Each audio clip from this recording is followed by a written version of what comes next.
For 1,000 years, she has been waiting to become human. There is only one problem. To get there, she has to fool everyone around her and never get caught. This is the Gumiho, the nine-tailed fox of Korea. And she is only the first of 10 creatures we are going to meet today. Korea has one of the richest collections of monsters and spirits anywhere in the world. Some of them want to hurt you, some want to help you, and a few are so strange that even the old stories struggle to explain them.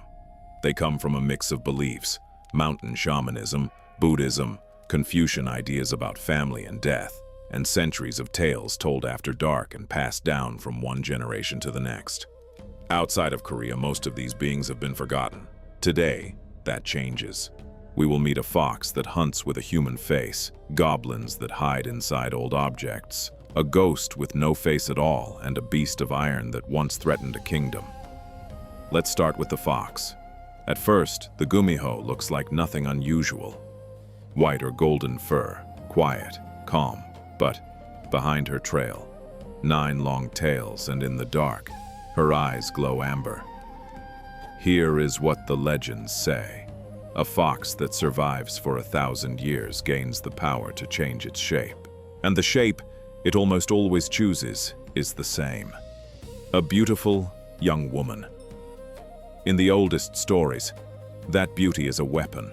The Gumiho uses it to get close to travelers and lonely men. She leads them off the road into the forest or into an empty house, and then she feeds.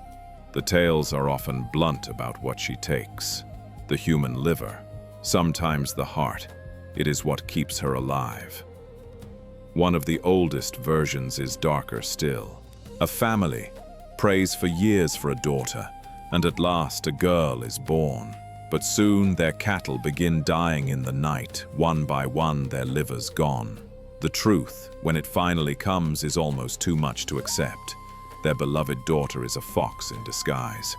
And now the family has to decide what to do about the creature living under their own roof. But the Gumiho is far more than a simple killer. And that is exactly why people still tell her story. Over the centuries, the legend softened. In many later versions, she does not want to hurt anyone at all. She wants one thing only: to become fully human. Some stories even give her a way out. If she can live among people without anyone discovering what she truly is, often for 1,000 days, she finally gets to keep a human body forever. No more fox, no more hiding, and almost every time it falls apart. Someone sees too much. A husband notices something he was never meant to notice. The 1,000 days break on the final night. The Gumiho loses everything and vanishes back into the mountains. The human life she wanted slipping out of her hands. That is the real heart of the Gumiho. She is deadly and beautiful, but she is also tragic. She stands for temptation, for the fear of what might hide behind a lovely face, and for that thin line between the human world and the spirits, waiting just out of sight. And she never really left. Turn on Korean television today and you will find her again and again, reinvented in dramas, films, and comics. Sometimes a villain, sometimes a heartbroken heroine. If a story about a beautiful woman hiding a dangerous secret feels strangely familiar to you, there is a good chance the Gumiho is somewhere underneath it. The fox hunts alone, out in the wild, but the next creature is her complete opposite. It does not wait in the forest.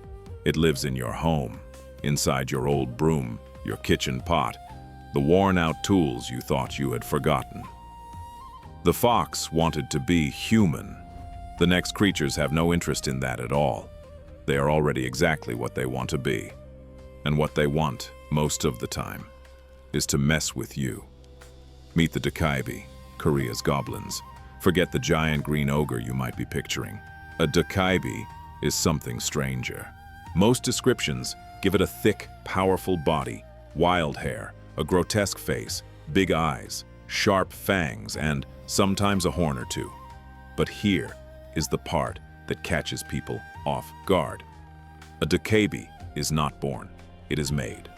According to Korean folk belief, a Dokkaebi comes to life when an everyday object soaks up spiritual energy over time. An old broom, left in a corner for years. A worn-out kitchen pot, a discarded tool stained with blood. Things people use daily, then forgot. Give them enough time and the right energy, and they wake up with a personality, a sense of humor, and a deep love of trouble. Because that is the key to understanding them. Dokkaebi are not evil. They are not good either. They are tricksters.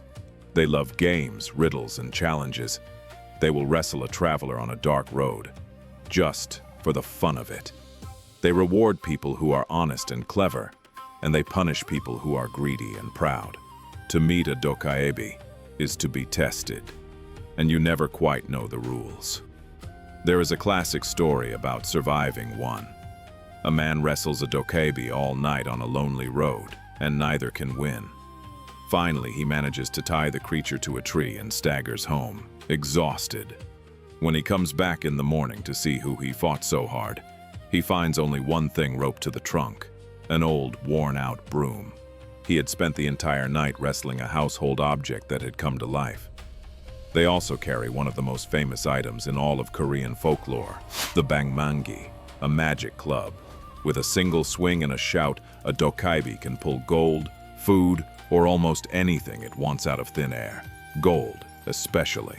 In a country that knew real hunger and hardship, a creature that could conjure a feast or a pile of treasure was a powerful kind of dream. One beloved tale shows exactly how their minds work. An old man with a large lump on his neck gets caught in the mountains at night and shelters in an empty house. To pass the time, he sings, and his voice is beautiful. Out of the dark, the Dokkaebi appear, enchanted, and demand to know where such a voice comes from. Joking, the old man says it comes from the lump on his neck. The Dokkaebi believe him completely. They buy the lump for a fortune in gold and carefully remove it. He goes home rich and free of the lump. Of course, a greedy neighbor hears the story and races to the same house, ready to get rich the same way. He sings. The Dokkaebi appear, but this time they are angry. They feel cheated by the last deal. So instead of paying him, they take the old lump they bought before and stick it onto his neck too. He goes home with 2 lumps and no gold. That is the Dokkaebi in a single image. Honesty and good humor get rewarded. Greed gets punished, usually in the most embarrassing way possible. If you are enjoying meeting these creatures, this is a good moment to come along for the rest of the journey. Consider subscribing, and let the Dokkaebi throw a little good fortune your way while you are here. And like the fox, the goblins never really faded. In 2016, a Korean drama called simply Goblin turned the old trickster into a lonely, immortal figure searching for love, and became one of the most popular shows in the country's history. A creature first imagined inside a forgotten broom had become a national obsession all over again. But not every spirit in Korea plays games. Some carry pain instead. And the next one was not always a monster. The next one was once a living person, someone who died with something left unfinished. She wears white. Her hair hangs long and black across her face. She stands at the end of a dark hallway in an empty house, perfectly still. And she does not belong to the living anymore. This is a Gwisin, a Korean ghost, and of all the beings in this story, the Gwisin is the closest to us. Because a Gwisin was once a person, maybe someone a lot like you. In Korean belief, when a person dies, the soul is meant to move on, to leave this world in peace and join the ancestors. But not every soul can let go. When someone dies with something unfinished, something heavy still pressing on the heart, they can become trapped here, caught between the world of the living and the world of the dead. That trapped spirit is a Gwisin. What keeps them here is a feeling. Koreans have a word for it that is famously hard to translate: han. It is a deep, aching mix of sorrow, regret, and unanswered injustice, a grief that settles in the chest and refuses to dissolve. A person who dies full of han does not rest. They linger, and the reasons are painfully human. A woman wronged and never given justice. A child taken too soon. Someone betrayed. Someone forgotten. someone who died with a promise unkept or a love unspoken. The Gwisin is not evil for the sake of being evil. It is sorrow that could not find a way out. That is what makes the Gwisin so unsettling and so sad. In most stories, it does not chase you with claws and teeth. It simply appears. It stands in a doorway. It watches from the corner of a quiet room. It wants something. Often, it wants to be seen, to be heard, to have the wrong that destroyed it finally made right. This is where Korean folklore becomes something deeper than a ghost story. The Gwisin sits at the meeting point of three great traditions. From shamanism comes the belief that the dead stay near and can still be spoken to. From Confucianism comes the heavy duty of the living to honor their ancestors, to perform the proper rites, to remember the dead by name, to never let them be forgotten. And from Buddhism comes the idea of the soul's journey and the importance of letting go. When all of that breaks down, when someone dies badly, or is buried without the right rites, or is simply forgotten by their own family, the result, in this belief, can be a Gwisin. One of the most famous of these stories is the legend of Orang. In the city of Miryang, the tale goes, the daughter of a local official was lured out one night and murdered. Her death was hidden, and her name was stained with false rumors. Her spirit could not rest. She began appearing to each new governor sent to rule the city. And the sight of her was so terrifying that one man after another died of fright on his very first night. Finally, one governor refused to look away. He let her speak. She told him the truth of how she died and who had killed her. He found her body, cleared her name, and punished the guilty man. Only then did Orang finally disappear, her hand resolved at last. That tale holds the secret to dealing with a Gwisin. You do not fight it, you listen to it. Traditionally, the one who could do this was the Mudang, the Korean shaman, almost always a woman. The Mudang could speak with the dead through an elaborate ritual called a gut, full of music, dancing, color, and offerings. She would coax the restless spirit forward, learn what was keeping it here, and try to set it right. Give the Gwisin the justice, the apology, or the farewell it was denied, and at last it could move on. The ritual was never really about scaring the ghost away. It was about healing it. This belief still shapes daily life in Korea. On death anniversaries and major holidays, many families perform jaesa, memorial rites where food is carefully arranged on a table, cups are filled, and the living bow to honor those who came before. It is an act of love and respect. But underneath it runs an older logic. Ancestors who are remembered and cared for stay at peace. The ones who are neglected and forgotten are the ones who come back, and there is not just one kind of Gwisin. The category splits into many. There is the Mul Gwisin, the spirit of someone who drowned, said to wade in rivers and wells and pull the living down to take their place. There is the Mongdal Gwisin, the ghost of a young man who died before he could ever marry. And there is the most famous of them all, the spirit of a young woman who died before her wedding day, dressed forever in white. We will meet her next, because in Korea, she became the face of fear itself. You have probably already seen her shadow, even if you have never watched a single Korean film. That pale figure in a white gown with long black hair hanging over her face, who appears in so much of modern horror. Much of that image traces straight back to the Korean Gwisin, carried out of old village stories and onto screens around the world. For now, remember this. Behind almost every Korean ghost is not a monster, but a person who was wronged or grieving, or simply never allowed to say goodbye. The real horror of the Gwisin is the horror of an unfinished life. If you ask someone in Korea to picture a ghost, this is the one they see. Not a goblin, not a faceless thing. A young woman in a white dress with long black hair falling over her face, standing completely still. This is the Cheon Yeo Gwisin, the virgin ghost, and she is the most recognizable spirit in all of Korea. At first glance, she looks like the Gwisin we just met, and she is a kind of Gwisin. But her story is more specific, and in some ways more tragic. The Cheonyo Gwisin is the spirit of a young woman who died unmarried. Before she could marry, before she could have children, before her life, as her society saw it, had truly begun. To understand why this was so frightening, you have to understand old Korean society. For centuries, under deep Confucian tradition, a person's worth was tied to their place in the family line.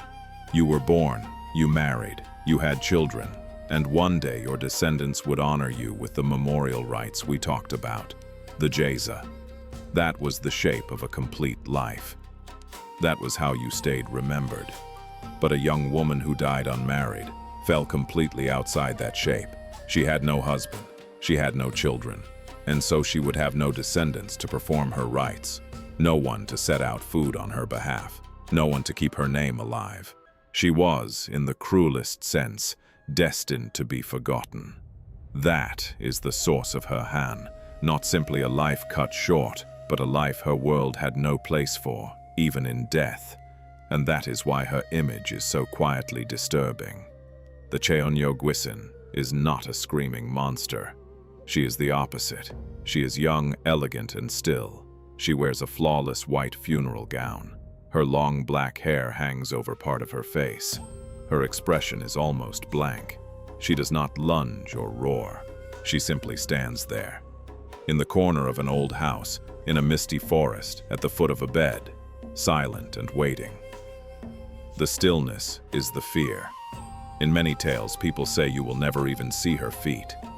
The white gown is not a random detail either. In Korea, white was the color of death, of mourning, of funerals. To see a young woman dressed head to toe in funeral white, standing somewhere no living person should be, was to understand in an instant what you were looking at. Someone who belonged to the dead, and who had come back anyway. The most famous story of these wronged young women is the tale of Janghwa and Hongrion. Two sisters lose their gentle mother and are left in the hands of a cruel stepmother who despises them. Through lies, scheming, and cruelty, the sisters are driven to ruin and to death. But their story does not end there. Their spirits, two young women robbed of their futures, return again and again, refusing to be silent until the truth of what happened to them is finally dragged into the light. It became the most retold ghost story in Korean history, reworked endlessly on stage and screen, and it sits at the dark root of much of modern Korean horror. Korean families took the fear of the restless maiden seriously enough to do something extraordinary about it. If a daughter died unmarried, her family might arrange a wedding for her anyway. After death, they would seek out the family of a young man who had also died unmarried, and together, the two families would hold a ceremony to marry the two spirits to one another. A wedding for the dead. The belief was that by giving the lonely spirit the marriage she had been denied in life, they could finally settle her hand and let her rest. It sounds strange to modern ears, but it came from a place of love, a family doing the one thing they believed could free their daughter's soul. And notice what she is not. She does not hunt for blood like the fox. She does not bargain like the goblin. In most stories, the Cheonyo Gwisin is not really trying to kill anyone at all. What she wants is far simpler and far harder to give, to be acknowledged. To have someone finally see her, hear her, and recognize the life and the future that were taken from her. That is what makes her linger in the imagination long after the screen goes dark. She is frightening, not because she's cruel, but because she is heartbroken. There is something haunting in all of this. The deepest fear behind the Cheonyo Gwisin was not death itself, it was being forgotten. And in a way, that is exactly what this channel exists to push back against. These are the forgotten stories, the spirits and legends the world slowly stopped telling. If that idea means something to you, take a moment to subscribe so the next forgotten legend can find its way to you, too. The Cheonyo Gwisin never truly faded. She became the blueprint for the modern Korean horror ghost, and through Korean and wider Asian cinema, her look spread across the world. That pale woman in white, with a curtain of black hair, moving without a sound, who has unsettled audiences in countless films. She owes a great deal to this single, sorrowful figure from old Korean belief. But as eerie as she is, the Cheonyo Gwisin still has a face. She still looks human. The next ghost took even that small comfort away, because the next one has no face at all. Every ghost we have met so far had a face. A beautiful one, a grotesque one, a sorrowful one. This next spirit takes even that away. Imagine meeting someone in a quiet place and slowly realizing that where their face should be, there is nothing at all. This is the Dalgyal Gwisin, the egg ghost. Its name says it plainly. Dalgyal means egg. This is a ghost whose head is smooth and blank, like an egg. No eyes, no nose, no mouth. Just pale, empty skin where a face should be. It is often described with a thin body and old-fashioned clothing, but the body hardly matters. The horror is all in that smooth, featureless head. And here is the strange part. Of all the creatures in this story, the Dalgyal Gwisin may be the simplest. There are no claws, no fangs, no magic club, no 9 tails, no long tale of murder and revenge. It just has no face. And somehow that alone is enough to make it one of the most unsettling figures in all of Korean folklore. There's a reason for that, and it runs deep in every one of us. The human brain is built, from birth, to search for faces. A baby, only a few days old, will turn toward 2 dots and a line arranged like eyes and a mouth. We read faces constantly, for emotion, for intention, for whether the person in front of us is safe or a threat. A face tells us who someone is. So when we are faced with a human shape that has no face at all, something very old in us short circuits. The thing in front of us is shaped like a person, but it gives nothing back. No expression, no identity, no way to know what it feels or what it wants. That emptiness is the fear. The Dalgyal Gwisin is terrifying precisely because there is nothing there to read. The egg ghost is also different from the older spirits in another important way. It is young. Next to the ancient fox or the centuries-old goblin, this is a modern legend. The kind of story that spread through schoolyards, late-night conversations, and city whispers rather than through ancient scrolls. It belongs to the world of urban folklore, the ghost in the school bathroom, the figure on an empty mountain path, the stranger you should never have spoken to. Folklore did not freeze in the distant past. It kept growing, and the Dalgyal Gwisin is proof that a culture can still invent brand new monsters, even today. Part of what makes the egg ghost so durable is how simple it is to pass on. You do not need to memorize a long legend or a tangled backstory. You only need one image, a blank, smooth face, and the moment you describe it, the person listening pictures it instantly and feels the chill for themselves. The very emptiness that makes it frightening also makes it perfect for whispering down a school hallway or telling in the dark at a sleepover. It is a fear that travels light, and that is exactly why it has lasted. In the way it tends to be encountered, the egg ghost has a close cousin across the sea. In Japanese folklore, there is the Noppara Bo, a faceless spirit, famous for the very same trick. The classic version goes like this. A traveler meets a person who seems perfectly ordinary at first, perhaps someone weeping quietly by the road, or a stranger in a lonely place. The traveler stops to ask what is wrong. The figure slowly turns, and where the face should be, there is only smooth blank skin. The traveler runs in terror to find help, gasping out what they saw, only for the next person they meet to ask calmly, "Did it look something like this?" before wiping their own features away. Korea's Dalgyal Gwisin lives in this same family of faceless horrors, and many folklorists see the two as deeply connected, shaped by long centuries of cultural exchange between the two countries. As for where it waits, the egg ghost is said to appear in isolated places. Empty mountain trails, abandoned buildings, quiet restrooms late at night. In the harshest tellings, simply seeing it is enough to kill you. The shock of that blank face stopping the heart outright. But more than any single power, what it truly represents is the fear of the unknown itself, and a very modern dread underneath it. The loss of identity, the terror of a human being reduced to a blank, with everything that made them a person quietly erased. It is a strange thought to sit with. The oldest fears in this story were about death and grief and being forgotten. But this newer fear is about something else entirely. The horror of looking at a person and finding no one home.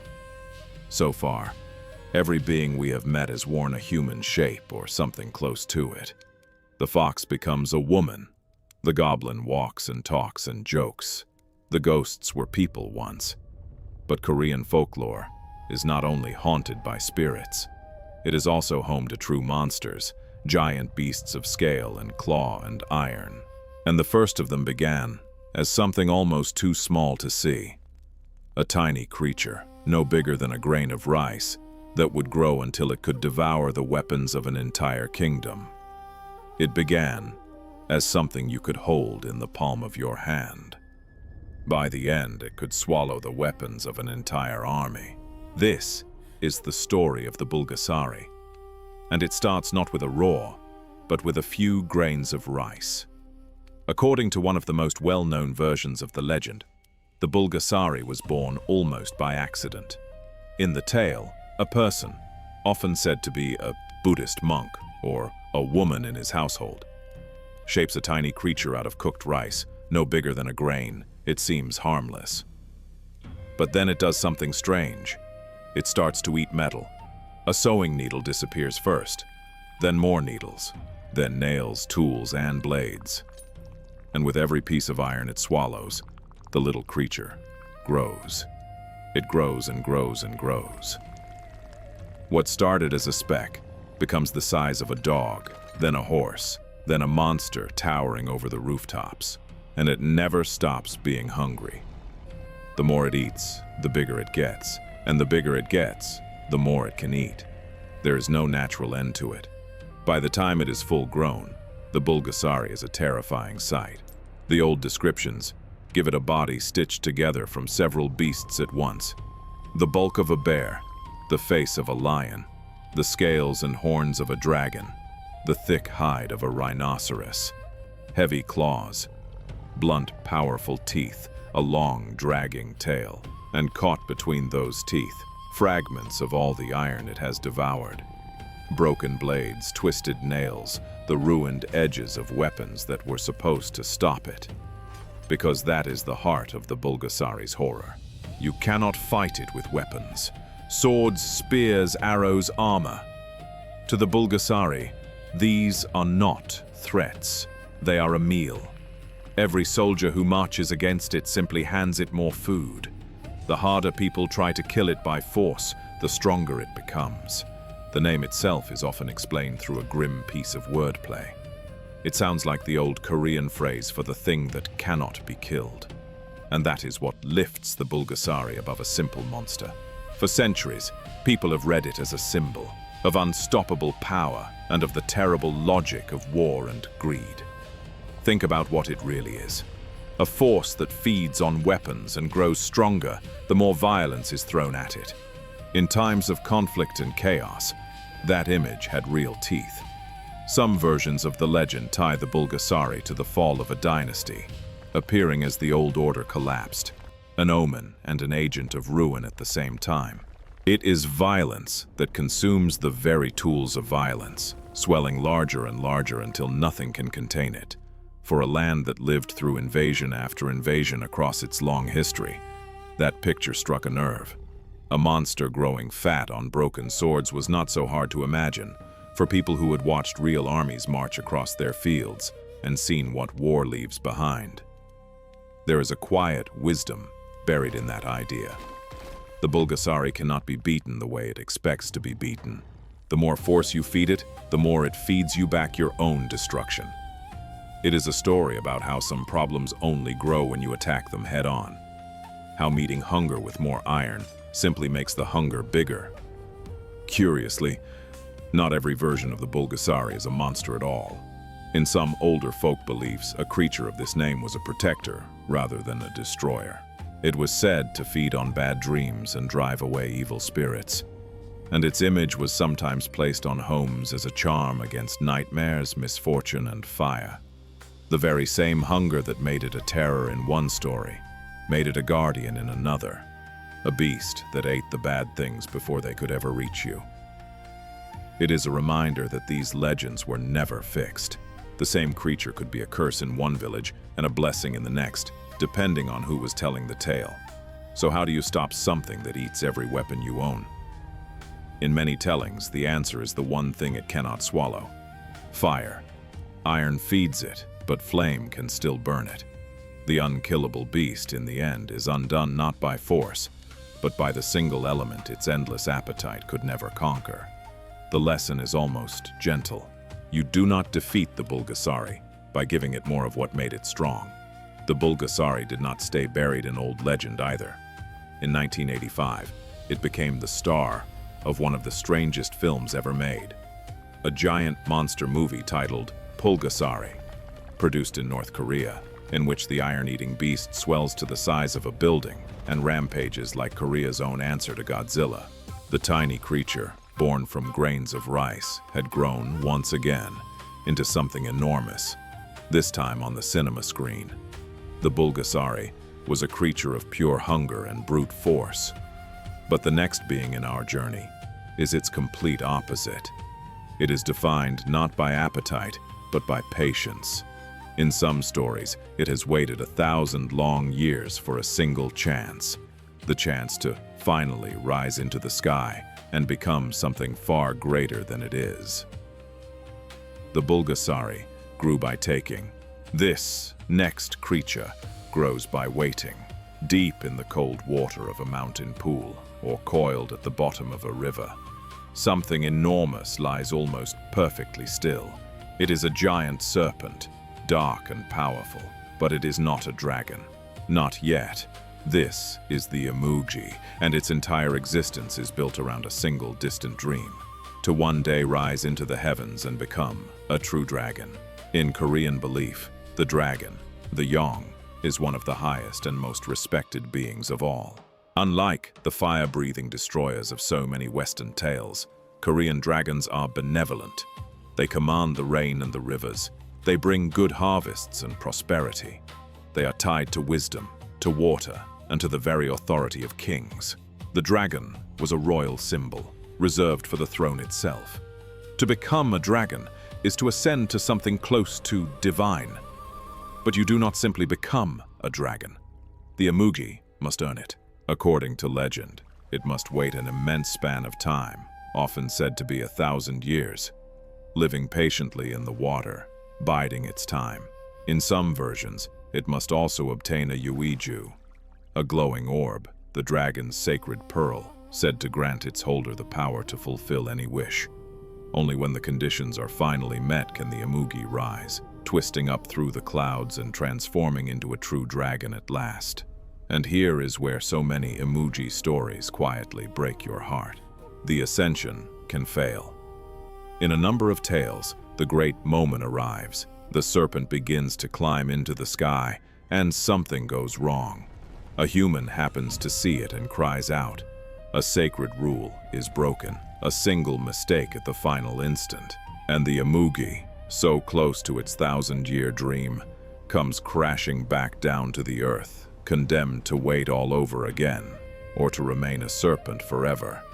That is why the Imugi means so much in Korean folklore. It is the spirit of patience and perseverance, of working and waiting for something far greater than yourself for longer than you can even imagine. But it is also the ache of potential left unfulfilled. The Imugi is everything that is almost but not yet. The talent not quite realized. The dream still one step out of reach. Most of us at some point have been the Imugi, so close to rising and not quite there. The Imugi has reached modern screens too. A Korean fantasy film released in 2007 built its whole story around this legend.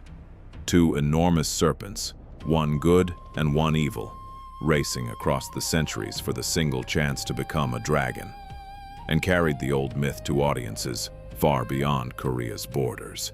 If the Imugi is the creature still waiting to become great, the next being already is, and it does not hide in the water. For centuries, it has stood guard in plain sight at the gates of kings. This is the Haechi, sometimes called the Haechi.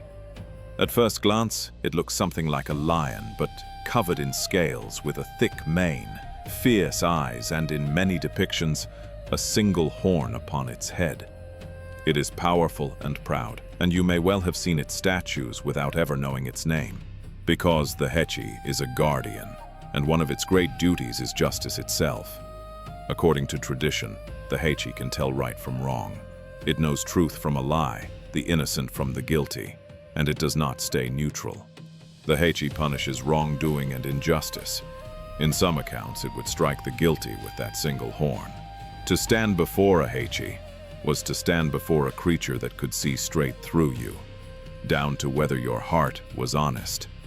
It carried a second great power as well, protection from fire and disaster.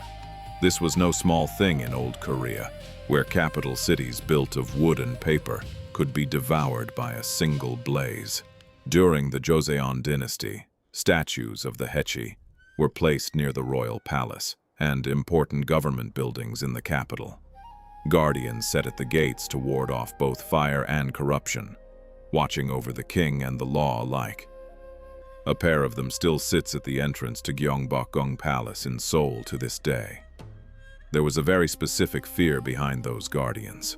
Facing the palace stood a mountain that old Korean geomancy regarded as charged with fiery energy, a constant looming threat of flame to the royal halls. The Haechi, master of fire, was set there to hold that danger back. It was myth put to work as a kind of spiritual fire protection for the very heart of the kingdom. And the Haechi never retired.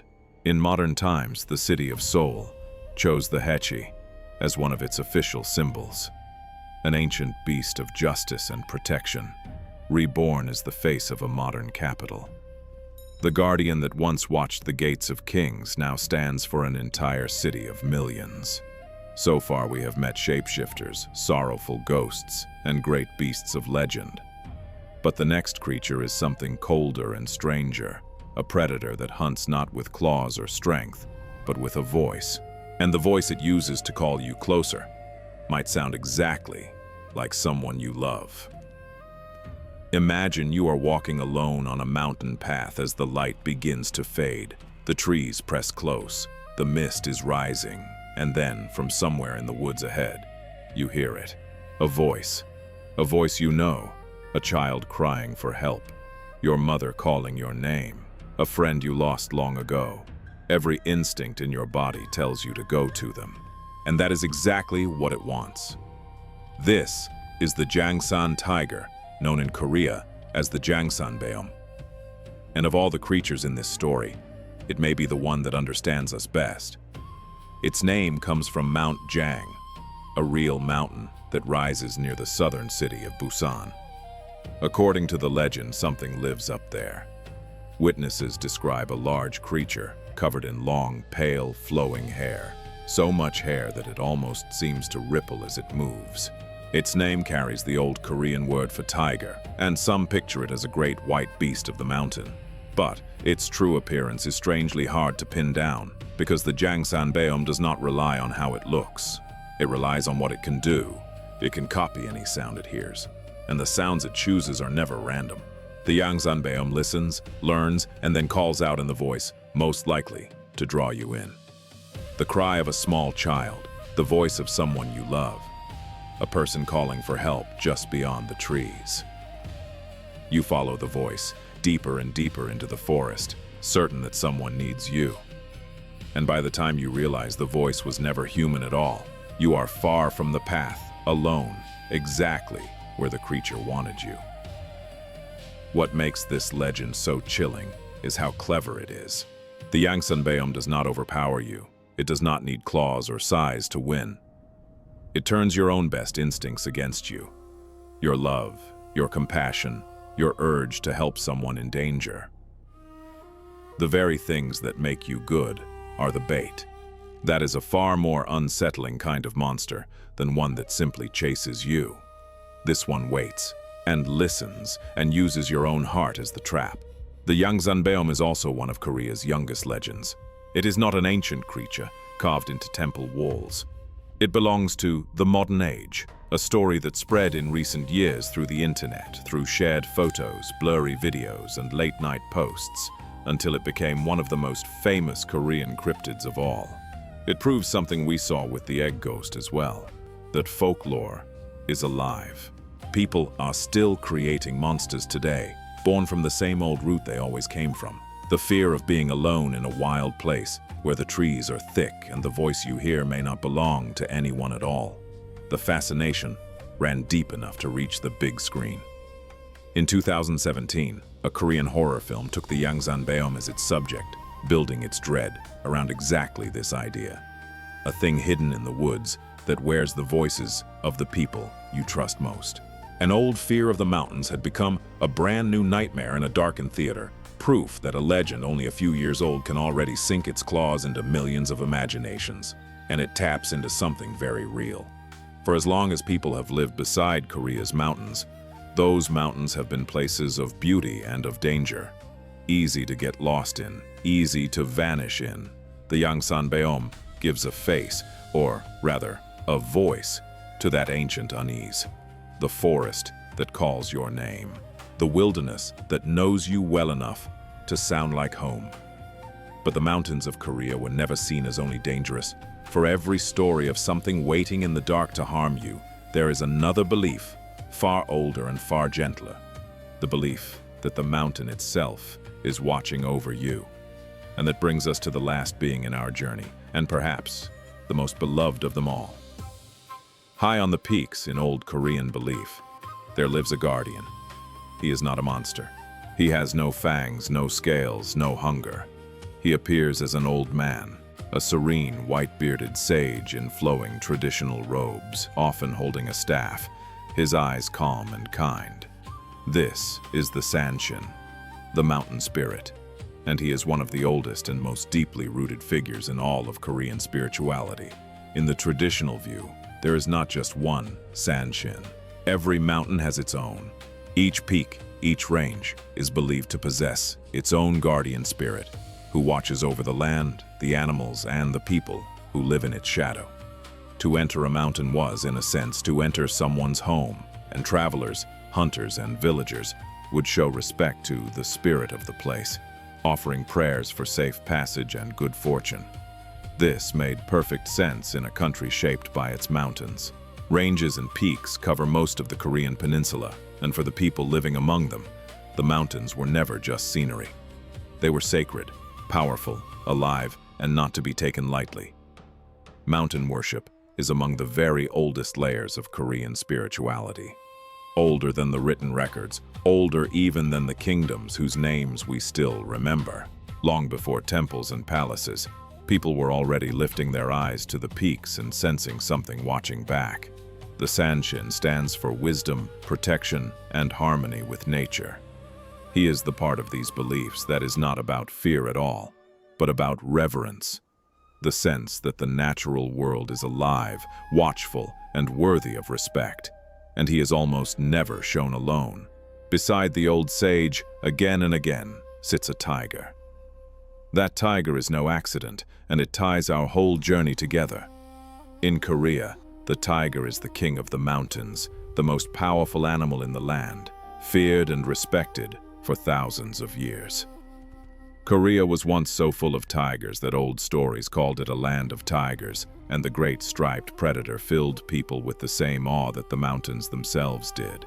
In the legend of the Yangsan biome, that mountain tiger energy becomes a thing of terror, a predator that mimics voices in the mist. But beside the Sanshin, the very same tiger becomes something else entirely. A loyal companion, a guardian, a creature tamed not by force, but by wisdom.